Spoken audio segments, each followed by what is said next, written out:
Boa noite a todos. É um super prazer estar aqui hoje. Boa noite, Mário. Agora, oficialmente, na frente da plateia toda, né? Meu nome é André Caldeira, deve ter aparecido aí. Eu sou empreendedor, tenho uma empresa de gestão de talentos, sou headhunter, mas, antes de tudo, eu sou um apaixonado por empreendedorismo e por grandes histórias. E eu colaboro com a Endeavor aqui no Paraná, faço parte do conselho, e agradeço o convite da Mariana, o apoio do Felipe, de todo o time, para ter essa oportunidade de conversar com um senhor empreendedor, não no sentido da idade, mas na história, que o meu desafio é de tentar trazer um pouquinho da história dele, fazer com que ele conte um pouco dessa história nos 30 minutos aproximadamente que a gente tem. Mandem as perguntas, como foi dito aí no primeiro painel. Na medida do possível, eu vou tentar fazer um ping-pong. Já combinei com o Mário que eu vou interrompê-lo quando a resposta estiver longa demais, para que a gente possa tornar isso mais útil e o mais bacana possível para vocês. Mário Gazin, vamos lá. Você tem que apertar. Deu? Deu, agora deu. Eu vou começar lendo o seguinte. Você fundou as lojas Gazin no dia 13 de dezembro de 66. São 50 anos neste ano, né? E você criou um grupo que vai faturar mais de 3 bilhões, já faturou, né, no ano passado, 7.300 pessoas e 227 lojas, sendo 5 delas abertas esse ano, e, apesar da crise, vai abrir mais 7 ainda esse ano. Lá atrás, em 66, você imaginou que você chegaria aqui? Bom, boa noite a todos vocês, obrigado por eu estar aqui hoje. E vamos aproveitar esse restinho de noite aqui para nós quebrar o pau aqui. Olha lá. Eu digo a todos vocês que quando a gente começa uma empresa, aqui tem bastante jovem, hoje eu fiquei contente quando vi muito jovem entrar ali, isso é maravilhoso. Então, quando a gente começa uma empresa, você pensa em criar uma família. Esse é o sonho. Meu pai era da roça, nós trabalhávamos na roça. Eu já estava no comércio, mas meu pai ainda era da roça. Então, o sonho era ter uma vida um pouco melhor. E o sonho de cada um é ter uma coisa um pouco melhor. E eu nunca pensei de chegar. Nós éramos 5 irmãos e uma irmã. Então, era 4 homens. A irmã que ia se fuder, porque nós não pensávamos em dar nada para ela. Essa era a história mesmo, na verdade. Mas os 4 irmãos, então o sonho meu era que nós tivéssemos, na época, pelo menos uma loja para cada um. E isso foi acontecendo. Aconteceu, de fato, a primeira loja, e depois de 5 anos, 4 anos e pouquinho, nós abrimos a segunda loja, e no 6º ano nós já abrimos a terceira, e aí foi até inteirar os 4 irmãos. E sobrou a irmã, de fato, mas ainda, de fato, ela era muito jovem. O irmão mais novo era mais jovem. Esse foi o último a pegar a loja. Quando inteirou os 4 lojas, eu tinha um funcionário, chamava Pedro Paulo, hoje ele é de Belo Horizonte, e ele falou, mas agora é minha vez. Quer dizer, então, saiu a 5ª loja. Depois saiu o outro também, falou, porra, eu também precisava de uma loja, então saiu a 6ª. E, gente, tudo isso, eu ouvi o menino falar aqui hoje de confiança. Eu acho que essa é a palavra que a gente tem que ter na vida. A gente tem que saber confiar, muitas vezes a gente erra. Eu não sei se eu tenho um tempinho ali, mas quando um funcionário meu me leva no Ministério do Trabalho, eu posso até xingar ele de filha da puta, mas eu tenho que pensar, não olhar mais dele, eu tenho que olhar naquele que não me deu trabalho, naquele que me ajuda a crescer. E acho que foi isso, a sorte que eu tive, foi tudo isso aí. Então, vamos lá. A Gazin nasceu em Douradina, no interior do Paraná. Douradina está a quantos quilômetros aqui de Curitiba? 650. Uma coisa bem pertinho, ali na esquina, 650 quilômetros. Isso. E tem uma história, né, de que a Gazin começou a crescer porque Douradina tinha, na época do ciclo do café, 33 mil pessoas, e aí a questão da geada começou a matar as plantações e o pessoal começou a deixar a cidade. E isso, ao invés de ser uma crise, se transformou numa oportunidade e até numa estratégia. Conta rapidamente para a gente um pouco dessa estratégia de crescimento. Tinha 33 mil habitantes em 1970, era um movimento imenso na rua. Eu não lembro quanto que eu faturava, mas eu devia faturar mais ou menos aí já uns $500 mil. E aí eu vendia para caralho mesmo. Não tinha dó. Eu tinha até dó da Pernambucana na época.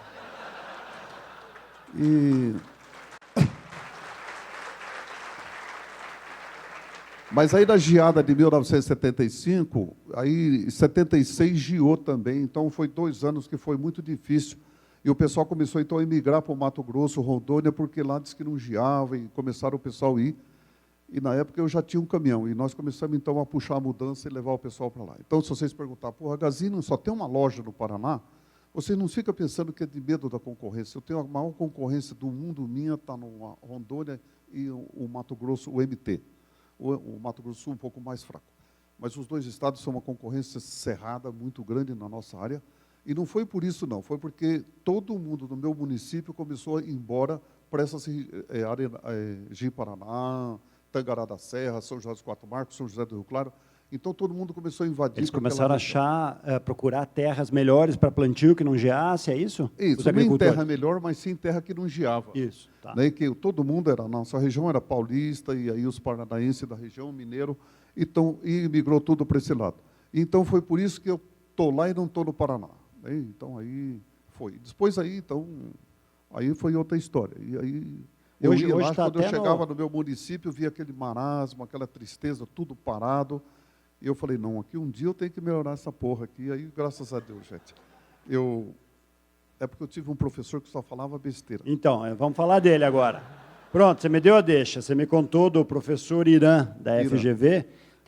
Durante muitos anos, ele tinha uma placa, e aí eu vou deixar que você fale a citação da placa. E o que aconteceu? Por que ele foi tão importante para você? Eu nunca estudei, eu nunca fui da escola. Fui da escola o primeiro ano primário, depois nunca fui. Mas, gente, eu juro para vocês, meu sonho não era estudar, sim, mas fez muita falta. Hoje eu gasto um dinheiro imenso por falta de estudo, mas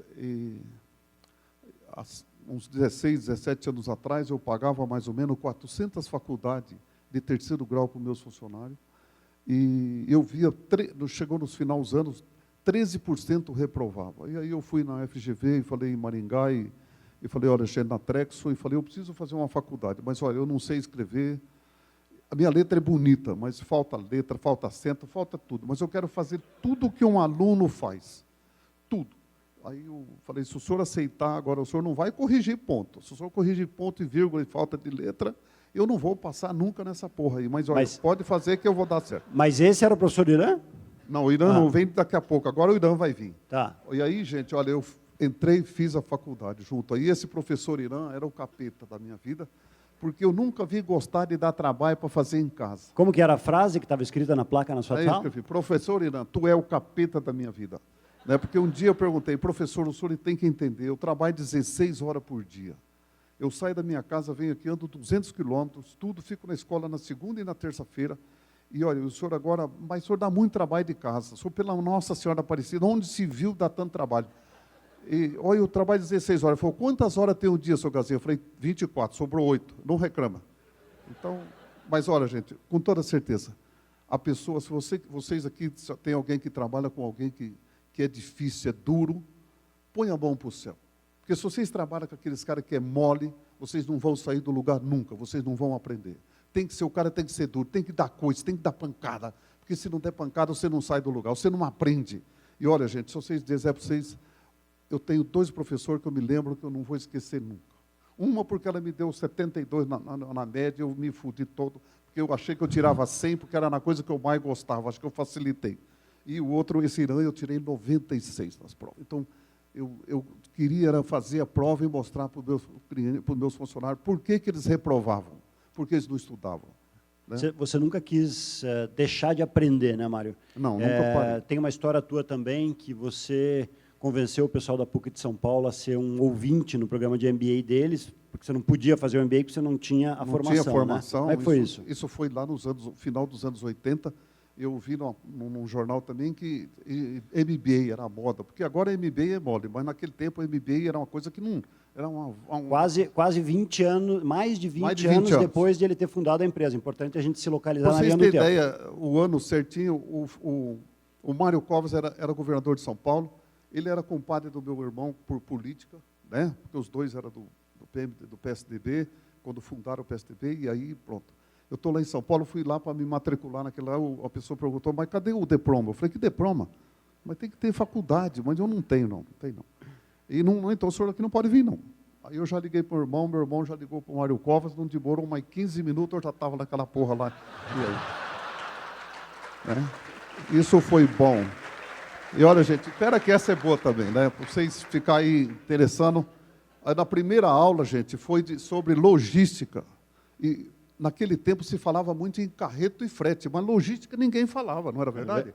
Eu estou puxando, tenho a transportadora, mas ninguém falava em logística. E por um azar perguntaram para mim, o senhor, o que é logística? Eu falei, logística, olha, é o cara chegar o carrinho de mercado, aquele mercado, vai no mercado e vai pôr manteiga, maisena, arroz, feijão, tudo.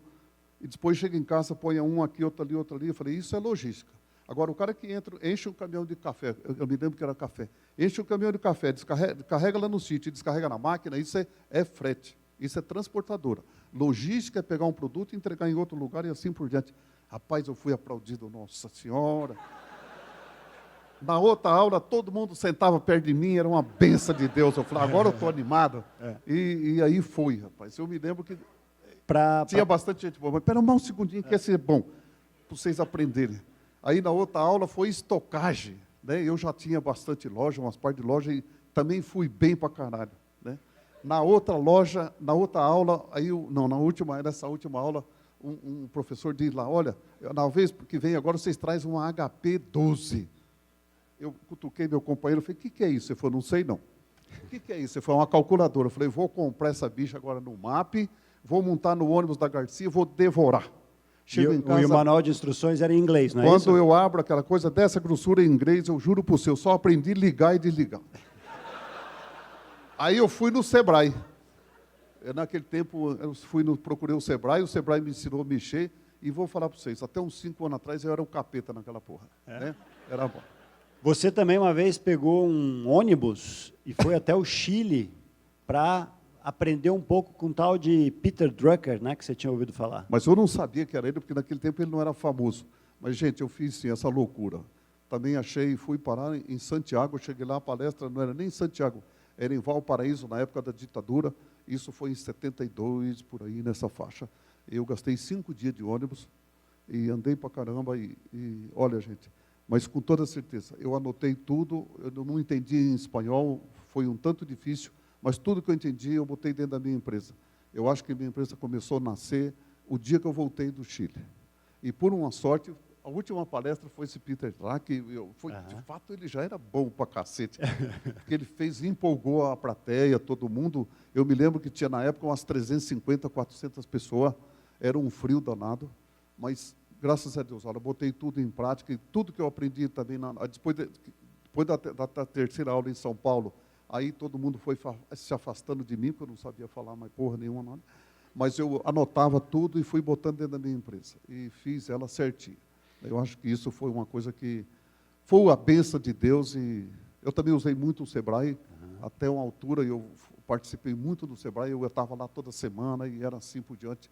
Eu tinha um cara do Sebrae que ia lá na minha empresa e dava curso. E, olha, foi muito interessante.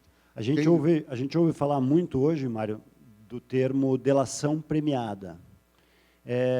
Eu acho que você viveu, há muitos anos atrás, uma situação que tem tudo a ver com a delação premiada, que hoje a gente lê tanto a respeito. Conta um pouquinho sobre isso e a questão da sonegação. Acho que eu fui o primeiro cara a fazer delação premiada no Brasil. Eu só não fui preso porque tive muita sorte. Mas hoje eu falo com o cara que é promotor, que na época queria me fuder pra caralho. E hoje eu tenho ele como um grande professor, inclusive eu tenho um livro, eu fiz um livro agora, vai sair agora em junho, e eu botei ele como meu grande professor, mas ele me deu muito trabalho. Ele era o Sérgio Moura da época, o nome dele é Pedro Táxi, hoje ele é governador do Mato Grosso, mas ele era um promotor fudido, ele bateu pesado. Mas eu tive que procurar, porque na época eu sonegava pra cacete. Quando entrou o Collor, que eu vi que eu ia quebrar, eu soneguei mais ainda, salvei minha empresa. 91, por aí, 90. Que ano foi isso?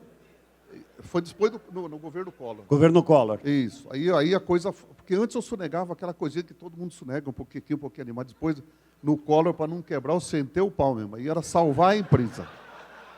Mas aí não tinha mais jeito, porque aí os fiscais acostumaram a buscar o dinheiro, no fim já não estava me sobrando mais nada.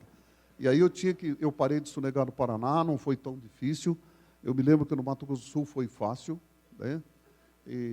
Mas no Mato Grosso do Norte foi muito difícil, não teve uma saída se não foi fazer uma denúncia. Mas como que eu ia denunciar alguém se eles iam me perseguir? Então eu tive que procurar a justiça para poder fazer a coisa. Quando eu cheguei lá, que eu falei que eu sonegava, o promotor falou, prende o homem. Prende o homem. Ele não falou prende o homem, mas tinha uma promotora, Ana Cristina, essa falou, põe na cadeia. Põe na cadeia. Aí o meu irmão falou, eu não falei para você não vir aqui. Mas desse jeito, minha filha era advogada, e sabe, ela foi ajeitando, mas hoje ela nunca trabalhou de advogada, mas nesse dia ela estava lá e foi ajeitando, e hoje, toda vez que eu vou lá, ele manda um abraço. Dá um abraço para a Valéria. E por que isso foi tão importante para você? Porque a minha empresa cresceu depois que eu parei de sonegar. Por quê? Porque aí eu comecei a aparecer, porque antes eu vivia escondido igual tatu no meio dos buracos.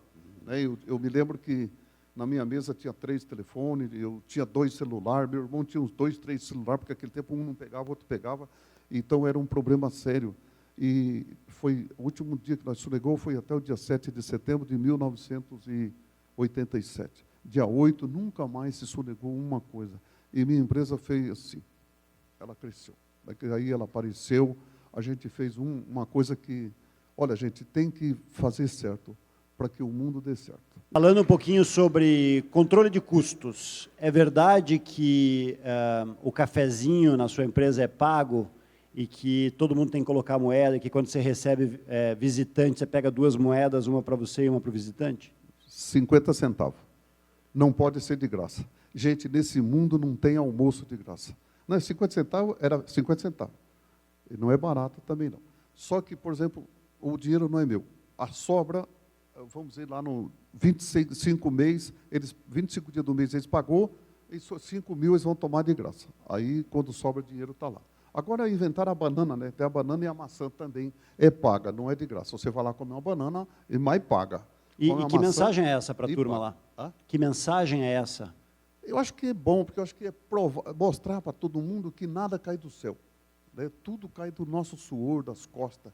É isso que a gente tem que fazer. E olha, gente, minha empresa é a 3ª empresa para trabalhar na América Latina, e somos o RH mais admirado. E vou dizer para vocês, minha empresa é a empresa mais linda do mundo. Porque aí todo mundo fala, puxa, então lá tem uma construção bonita. Não, gente, lá tem povo feliz.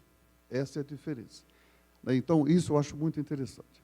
Mário, falar um pouquinho das metas, então, né? A Gazin é uma empresa absolutamente fixada em metas e que vive essas metas com uma verdade que é muito impressionante. Eu queria que você tirasse do bolso o seu lenço e a sua carteira. É cueca. A cueca não, né? Porque vai ficar chato aqui, mas... Gente, não, é sério, mostra. Não, eu vou mostrar. Mas é uma coisa também que a gente tem que botar, porque o que eu vejo também, gente, quantos patrão tem vergonha de falar para os empregados que quanto vendeu, quanto deu de lucro, quanto que não deu. Gente, eu perguntei para o meu patrão, eu tinha mais ou menos uns 12 anos, perguntei para ele, Suceli, quanto nós vende aqui? Olha, nós não vende nada. Eu falei, mas cara, eu trabalho feito um louco, como é que nós não vende nada? Daí ele também trabalhava. Aí um dia eu perguntei para ele, já quando nós já bastante já juntinho, eu perguntei para ele, mas quanto nós dá de lucro aqui por mês ou por ano? Eu não me lembro porque eu perguntei quanto dá de lucro. Mas isso aqui não dá lucro? Nós vivemos porque minha sogra é parteira, mas eu que levava a véia para fazer parto, eu não sei o que é essa porra da injeção que para dar o parto, a mulher já sabe, mas eu não sei. Aí, quando eu saía, era Dona Fena, ela não tinha uma perna e ela andava de muleta, mas era uma bela parteira. Eu nunca vi uma criança morrer. E aí ela falava assim, olha, essa família é tão pobre que não tinha dinheiro para me pagar a injeção. Então, eu falei, cara, como que esse cara vive? Eu falei, meu Deus do céu, mas eu falei, o dia que eu tiver uma empresa, todo mundo há de saber quanto é que eu tenho que chegar, aonde, o que eu quero ter, o que eu não quero ter, o que eu vou comprar. Se eu for comprar um carro para mim, eu falo para a molecada tudo, ó, gente, eu estou comprando um carro novo, que carro vocês acham que eu devo comprar? E assim, eu vou comprar caminhão, é a mesma coisa, eu converso com os motoristas, que caminhão nós vamos comprar? Eles falam, não compra genérico não, genérico é esse com a gabininha baixa e pequena, né? O resto tudo. Compra caminhão possante que é nós que vamos pagar. Então isso, a gente chega lá, porque muitas vezes você se cobra de você, mas você não divide com o pessoal. Eu quero vender esse ano 262 milhões, Eu não vendo sozinho, eu tenho que 262 procurar, milhões mês. eu tenho que procurar. Então, Olha o lenço dele, gente. a meta está aqui, em todo lugar tem. Se vocês for lá no banheiro da minha casa, está no lençol, está na froina, está no travesseiro. Mostra a carteira, mostra a carteira, É a Mário. carteira maior que a cueca também, acho que pode. Não, a cueca vai ficar, acho que meio Então, mais, né? tudo tem meta. Né? Aí eu fui botando, todo mundo usa a cueca da Gazin. E Os funcionários, no começo do ano, ganham calcinhas e cuecas com a meta da empresa. Tem as meninas lá que, até no sutiã, elas põem a meta. E se vocês perguntar, foi você que mandou? Não, não foi eu, não. Elas põem porque querem. Então, é isso. Acho que meta, todo mundo olha a meta como assim da vez vocês falam assim, puxa, a meta é uma coisa que tem que enfiar de goela abaixo. Então, vamos lá, deixa eu ver aqui no cartão a gente trocou cartões hoje, está aqui Mário Valério Gazin, presidente do conselho. Então, tem 262 milhões, isso aqui é a meta de vendas por mês, é isso, para 2016. O que é o 3,5%? 3,5% de lucro, eu quero 3,5%. Beleza. Mas arrumou uns loucos lá que diz que tem que dar 5%. Então, o que é os 5%? São as lojas que estão abertas na avenida, tem que dar 5%. Tá. Porque tem algum gerente que chega a dar 10%, aí o outro só quer dar 2%, então a diferença fica muito grande e eles acharam que tem que dar 5%. Cai para 3,5% porque eu tenho um atacado, o atacado derruba meu lucro. E a fábrica também derruba meu lucro. Então, aí equaliza 3,5%. O ano passado, o meu lucro foi 5,62%. Eu tinha até um monte de brinde, mas ontem eu fui fazer uma palestra na faculdade, dei tudo, eu esqueci. Vamos lá. 18%, o que é? 18% é o PIB do Brasil, é o PIB da Gazin, é o crescimento no PL. Tá. Ano passado nós cresceu 22 e pouquinho, esse ano não vai crescer os 18%. E depois tem mais um negócio ali, 2,6%. É o que eu posso perder do que tudo que eu vender a prazo. Tudo que eu vender a prazo, que eu perder mais do que 2,6%, ele atinge meu lucro. Que vai para o PDD. Isso. E depois tem mais um negócio aí ainda. Isso. E aí tudo isso é uma equação que é igual a uma viagem de 8 dias. Isso. 500 pessoas viajam comigo por ano. Só aqueles que gostam de biscatear não vai comigo. Aí esses vão pescar. Isso aí vai com o presidente. Mas o resto tudo, eu cheguei de uma viagem essa semana e já foram para os Estados Unidos, já foram para a Alemanha. Então, é 500 pessoas. Dessas 500 pessoas... Esse é o cartão da Gazin, gente. Metas 2016. Uma vez por ano, eles são renovados para todo mundo. Dessas 500 pessoas que viajam, 350 funcionários e 150 são clientes. Meus computadores ficam sorteando. Os clientes que compram e pagam todo mês. Aquele que paga certinho está sorteando. Mas interessante, isso vale a pena, gente. Meta é para ser cumprida. E se você sonha em ter um carro, bota a foto do carro que você tem. Você quer ter uma casa, bota lá a foto do carro. E fala para a mulher, nós vamos chegar nessa coisa aí hoje. Né? Então, assim que tem que ser. Porque se você cobrar só de você, não adianta. É muito caro para cobrar de você. Qual que é a importância, e eu sei que isso é muito importante para a Gazin, ou melhor dizendo até, por que é tão importante para a Gazin ser uma das melhores empresas para trabalhar? Porque eu já era bom. Mas eu mandava sempre umas cartinhas lá e falava com o Grey Praise, mas eles não me atendiam, porque falavam, esse cara é louco. Daí eu acho que eu botava alguma besteira lá e escrevia mal escrito. Aí depois apareceu um cara da Consul, né, da Urpel, e foi visitar a minha empresa, e falou, mas não é possível, você não está entre as melhores aí. Aí no outro ano eu comecei a participar. Graças a Deus vim caindo, mas a Gazin já era preparada para isso. Ela já vinha preparada para isso. Então, ela não foi uma coisa que nasceu de repente. Nós já se preparava muito para isso. Eu tinha lá o meu RH, era meio fraquinho, eu fui ajeitando meu RH, eu ia em São Paulo, via o pessoal falar, pegava meu pessoal de RH, mandava para lá. Isso, gente, a escola, copiar dos outros, gente, é a coisa mais barata do mundo. Porque criar é coisa difícil. Então, copie até o que você puder. E acabou, não tem jeito, vai copiando. E feliz daquele que copeia e faz um pouquinho melhor. Quantos empreendedores tem na Gazin, além de você, Mário? 27% dos meus funcionários são empreendedores. Como é que você sabe? Bicho, isso é mole. Hoje nós já temos um sistema, a Sônia tem um sistema, mas é muito interessante. Empreendedor é aquele que você vai lá e eu vou lá para mandar o cara fazer, chega lá e já está tudo pronto. Eu vou pensar em fazer, ele já fez. Esse é o empreendedor. E tem gente, vocês aqui são jovens, tudo, não se preocupem, empreendedor e empregado. Eu juro para vocês que tem um empreendedor lá, empregado, que são mais ricos, ganha mais do que eu. São mais ricos do que eu, tem terra mais do que eu. Mas, gente, isso, e continua trabalhando empregado. Eu tenho um rapaz, ele é gerente da loja de Sorriso. Ele tem uma fábrica em Douradina, que eu obriguei eles pouco, eu queria que ele saísse logo, porque eles ganhavam muito. E ele não sai da Gazin. Ele continua trabalhando na Gazin, ele deve ganhar hoje entre 23.500 e 27 mil reais por mês. Ele deve pagar para o gerente dele uns 30, mas ele tem 350 funcionários. Eu falo, por que você não vai cuidar do que é teu? Eu falo, não, está indo bem, eu gosto de trabalhar com você. Quer dizer, o cara nasceu para trabalhar empregado. E tem uma fábrica, ele deve faturar 3 bilhões por mês, né? Uns 3 milhões já por mês, já faturou, eu sei que já faturou mais, agora está um pouquinho mais difícil. E continua trabalhando empregado. Então, gente, não se preocupa, daí você fala, puxa, como que eu vou ser empreendedor? Seja empreendedor também empregado, vale a pena, isso é maravilhoso. Eu tenho 27% dos meus funcionários, já cheguei a ter 30%, de vez em quando aumenta, cai para lá, e tenho 40% que são comprometidos. Então, de vez em quando, esses comprometidos e os empreendedores, muitas vezes, mudam de lugar. E isso é bom, isso é maravilhoso, né? Você está com 66 anos agora, e você ficou 47 anos à frente da Gazin. Quando você passou adiante e passou para o seu sucessor a tocha, você sentiu o quê? Orgulho, saudade, tristeza? Tristeza, responder rapidinho. Tristeza eu juro que eu não senti. Saudade, inveja de que eles estão fazendo melhor do que eu tenho.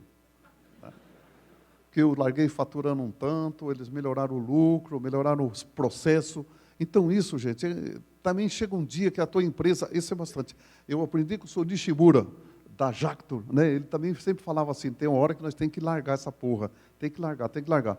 Porque tudo vai crescendo e a gente vai crescendo junto. Mas chega uma hora que você tem 1,68 m, não tem como você crescer 1,70 m. Então, você vai até onde dá, gente. Aonde não dá, depois você tem que passar para o outro. Mas, mesmo assim, nós já tínhamos bastante gente de fora trabalhando e ajudando, mas o meu presidente, hoje, ele era de fora, ele era do Bambirindos, foi do HSBC, e ele trabalhou, eu já acho que já deve estar com quase 20 anos na Gazin, né, 19, 20 anos, e uma pessoa fantástica. E tem outros também. Né? Se você pudesse mudar alguma coisa na sua trajetória, olhando para trás, o que você mudaria? Só não casava com a mesma mulher que eu tenho hoje. Por quê? Ela é difícil. Porque, acho que também, gente, vocês vão ficar tudo, mas eu já falei isso na televisão e juro para vocês que eu não casaria com ela nem morto. Você é casado com ela há quanto tempo? Porque, na verdade, eu já dei muito curso de casamento depois que eu casei. Se tivesse um filho da puta que tivesse dado o curso para mim, eu não tinha casado com ela. Porque eu já separei. Eu já separei muitos casais na época que estavam se casando, se separaram. E hoje eu tenho 2 senhoras na minha cidade que, quando nós se encontramos, falam: Mário, se não fosse você, eu tinha casado com aquele traste. Resgatando o nosso mote, né? Se você quer que as coisas mudem, faça a mudança acontecer. Vou repetir. Se você quer que as coisas mudem, faça a mudança acontecer. Isso, gente. Sempre, se você quiser que as coisas mudem, isso eu sempre falo já há muitos anos, se você quer mudar alguma coisa, mude você primeiro. Se você ficar esperando alguma coisa do outro, é muito mais difícil. Então, você tem que fazer você primeiro. Faz você, mude você primeiro. Poxa vida, eu quero ir lá, mas para mim ir lá eu tenho que estudar, eu tenho que fazer um planejamento, eu tenho que chegar lá, e aí dá certo. Não fique esperando o governo te ajudar, gente. O governo nunca vai ajudar ninguém. Esquece, vai entrar Pedro, Paulo, Antônio, mas o que eles podem fazer é melhorar um pouquinho, parar de roubar um pouco. Mas do resto, gente, nunca eles vão fazer nada. Você vai ter que botar a mão na massa. Então, faça você mesmo, né? Quando eu falo você mesmo, não divide com o pessoal, com as pessoas que trabalham com você, acredita nas pessoas que trabalham com você, mas faça, bota eles para fazer. Daqui a, se Deus quiser, 50 anos, quando você não estiver mais aqui nesse plano, nessa existência, estiver acontecendo um evento da Endeavor aqui nesse lugar, e o pessoal estiver falando do Mário Gazin, como que você gostaria que eles te definissem? Mário Gazin, um empreendedor que... Aqui mudou tudo, é que mudou uma cidade, eu acho que mudou uma região. Eu acho que essa foi a ideia. Mesmo analfabeto, gente, né, até os 50 anos, sem ir sequer na escola. Eu tinha ido já lá em São Paulo, mas lá eu sofri, só foi bom as 2 primeiras aulas. Depois eu fiquei no canto. Mas, até então, gente, fazer isso, acreditar nas pessoas e ir buscar diferente, mas estava ali sempre no Sebrae. Depois do Sebrae, eu achei que o Sebrae ficou pequeno para mim, eu comecei a buscar, então, aí foi a fundação primeiro, primeiro mesmo foi a Universidade Estadual do Paraná, aqui de Cascavel, depois foi a fundação, depois Getúlio Vargas, depois vamos outra, agora já é Getúlio Vargas de novo, nós chamamos que nosso braço. Aí, eu tenho uma universidade que agora, no final do ano, ela faz 20 anos, só dentro da minha empresa. Isso, na época, eu vim aqui, só o Albamerindos tinha aqui em Curitiba. Eu fui a primeira empresa do norte do Paraná a usar um computador, a primeira empresa a usar um notebook. Então, gente, a primeira empresa no Brasil a usar um caminhão de 30 metros, porque eu ia lá no Chile, tirava foto de uns caminhões grandes e falava para o meu filho da puta do meu gerente, vamos fazer essa merda aqui. Levou 3 anos para sair da gaveta, mas saiu, foi o primeiro caminhão a rodar sem, além de ser 30 metros, não ter o truque no cavalo, porque eu não puxo peso, nós só puxa móveis, colchão, e geladeira, fogão, então não tem peso. Então, mas conseguimos fazer, fizemos aqui em Santa Catarina, lá em Timbó, então temos a primeira carreta também. Então, isso é assim, já tentei uma carreta maior, mas estou enroscado, mas é difícil porque vira um trem, né? Eu tenho a foto já dela. E eu vou... mais um minutinho, tá, gente? Vocês me dão... Crise. Estamos vivendo uma plateia de empreendedores. Conselho para a gente encerrar. Como um empreendedor deve agir nesse momento da crise? 30 segundos, hein? Puta merda. Olha, gente, crise só tem um jeito de vencer ela. O certo é prevenir ela antes. Depois que ela aconteceu, você tem que botar a mão na massa. E a primeira mão que você tem que fechar é a tua. Não gaste, não vá fazer churrasco, não faça festa, salve a tua empresa, porque vai melhorar, a crise acaba. Ela não fica para a vida eterna. Eu mais um minuto, pede mais um minuto aí. Filha, pelo amor de Deus, mais um minuto. Olha, uma coisa interessante, mesmo, gente, eu sendo analfabeto, mas eu vejo que no Brasil nós tivemos, desde 1962 para cá, nós tivemos 2 crises que o governo não avisou que ia ter. Em 62, quando eu vi aquela pau velho quebrando, que estava tudo se matando, era a esquerda e a direita. A esquerda e a direita, aquela lá nós sabia que aquilo ia acabar num embosta, e deu os militares. Né? Mas foi bom, na época salvou a pátria, porque a esquerda queria, a direita queria. Depois, essa não foi crise, não passou. Aí a outra, que foi anunciada, que ninguém ficou sabendo, foi a do Collor, com a Zélia, travou os R$50 no banco. Isso aí foi uma crise que ninguém esperava, porque todo mundo dizia que isso não ia acontecer, e o Collor mete o pau no Lula, esmaga o Lula, pisa em cima dele, e aí, de repente, sai aquilo ali, aquilo foi a maior surpresa da história. E a segunda crise foi, que eu vejo que não foi avisada, foi acho que em 1999, 98, eu sei que foi no mês de outubro, que o Fernando Henrique, com a caneta Big, nós podíamos comprar máquina do exterior, nós podíamos importar produto do exterior sem imposto, e nessa noite ele deu uma canetada e tributou. Nesse dia eu estava montando uma fábrica em Douradina, eu estava gastando R$1,5 milhão para montar uma primeira fábrica de colchão, e só o imposto de uma máquina que eu comprei me custou R$575 mil, e a máquina já estava no Brasil. E eu tive que pagar, para liberar a máquina. Me lembro que teve uma empresa que não conseguiu pagar o imposto, eu comprei 60 mil batedeiras da Receita Federal. Veja que situação. Então, acreditar com a mão fechada. O resto, realizar. é só acompanhar o crescimento. Quando você vê o crescimento do país baixar, vai apertando a cinta, vai apertando, vai apertando, vai apertando. Isso não é estranho. E para encerrar, aqui na Endeavor, a gente tem uma frase que é: empreender é... Então, para o Mário Gazin, empreender é... Eu não entendi. Empreender é... O que é empreender para você? Para empreender é fazer, né? Botar a mão na massa e buscar, e entender as coisas. E o empreendedor, gente, nunca tem pressa. O empreendedor, ele pensa sempre no amanhã. Ele vê o mundo amanhã. Né, já o herdeiro, aquele que tem pressa, ele até manipula resultado. O empreendedor cria o resultado, esse é o caminho. Bom, temos que encerrar. Eu acho que eu poderia tentar fechar dizendo o seguinte, que empreender é, para o Mário Gazin, fazer a mudança acontecer. Foi isso que a gente conseguiu ver aqui. Gente, uma salva de palmas para o Mário. Muito obrigado.